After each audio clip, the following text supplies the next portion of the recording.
रूस का चांद पर भेजा गया स्पेसक्राफ्ट लूना 25 चंद्रमा की सतह पर क्रैश हो चुका है। रूसी स्पेस एजेंसी रोसकोसमोस ने यह बात मान ली है।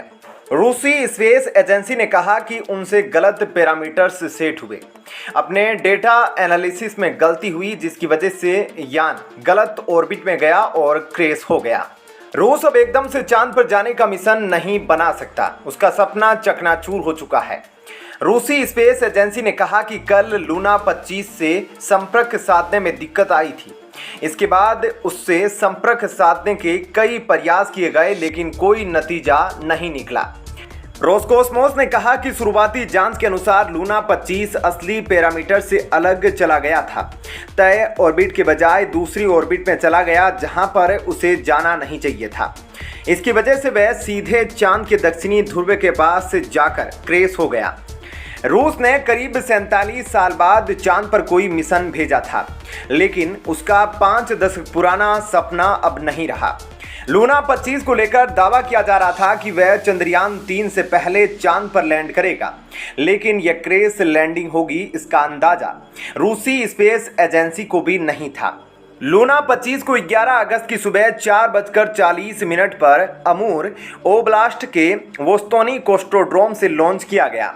लॉन्चिंग सोयूज 2.B रॉकेट से की गई। इसे लूना ग्लोब मिशन भी कहते हैं। 1976 के लूना 24 मिशन के बाद से आज तक रूस का कोई भी यान चांद के ऑर्बिट तक नहीं पहुंचा है। यह पहुंचा, लेकिन बुरी हालत में। रूस ने सोयूज रॉकेट से लॉन्चिंग की थी। यह करीब 46.3 मीटर लंबा था। इसका व्यास 10.3 मीटर का था। वजन 313 टन का था।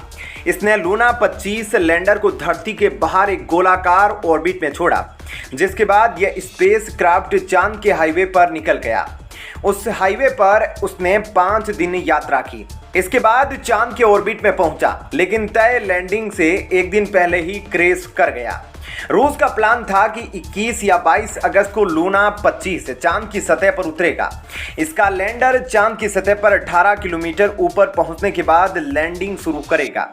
15 किलोमीटर ऊंचाई कम करने के बाद 3 किलोमीटर की ऊंचाई से पैसिव डिसेंट होगा, यानी धीरे धीरे लैंडर चांद की सतह पर उतरेगा। 700 मीटर ऊंचाई से थ्रस्टर्स तेजी से ऑन होंगे ताकि इसकी गति को धीमा कर सके। 20 मीटर की ऊंचाई पर इंजन धीमी गति से चलेंगे ताकि यह लैंड हो पाए। लूना 25 चंद्रमा की सतह पर साल भर काम करने के मकसद से गया था। वजन 1.8 टन का था। इसमें 31 किलोग्राम के वैज्ञानिक यंत्र लगे थे। एक यंत्र ऐसा लगा था जो सतह की 6 इंच खुदाई करके पत्थर और मिट्टी का सैंपल जमा करता, ताकि जमे हुए पानी की खोज हो सके। लूना 25 चांद के दक्षिणी ध्रुव के पास मौजूद बेगुस्लावस्की क्रेटर के पास उतरेगा। इसके पास लैंडिंग के लिए 30 बाई 15 किलोमीटर की रेंज मौजूद है। यूक्रेन पर हमला करने के बाद पहली बार रूस किसी दूसरे ग्रह या उपग्रह के लिए अपना मिशन भेजने को तैयार हुआ है। हालांकि रूसी स्पेस एजेंसी ने कहा कि हम किसी देश या स्पेस एजेंसी के साथ प्रतियोगिता नहीं कर रहे हैं। हमारे लैंडिंग इलाके भी अलग है। भारत या किसी और देश के मून मिशन से हमारी न तो टक्कर होगी, न हम किसी के रास्ते में आएंगे। लूना 25 मिशन की शुरुआत 1990 में हुई थी, लेकिन यह अब जाकर पूरा होने वाला है। रूस ने इस मिशन के लिए जापानी स्पेस एजेंसी जाक्सा को साथ लाने की कोशिश की थी, लेकिन जापान ने मना कर दिया था। फिर उसने इसरो से मदद करने की अपील की थी, लेकिन बात नहीं बनी। इसके बाद रूस ने खुद ही रोबोटिक लैंडर बनाने की योजना बनाई। रूसी स्पेस एजेंसी लूना 25 को पहले अक्टूबर 2021 में लॉन्च करना चाहती थी, लेकिन इसमें करीब 2 साल की देरी हुई है। लूना 25 के साथ European space agency pilot D navigation camera की टेस्टिंग करना चाहता था, लेकिन यूक्रेन पर हमला करने की वजह से दोनों स्पेस एजेंसियों ने नाता तोड़ लिया। ऐसे में क्या कहना है आपका, इस पर जरूर बताएं। धन्यवाद। जय हिंद।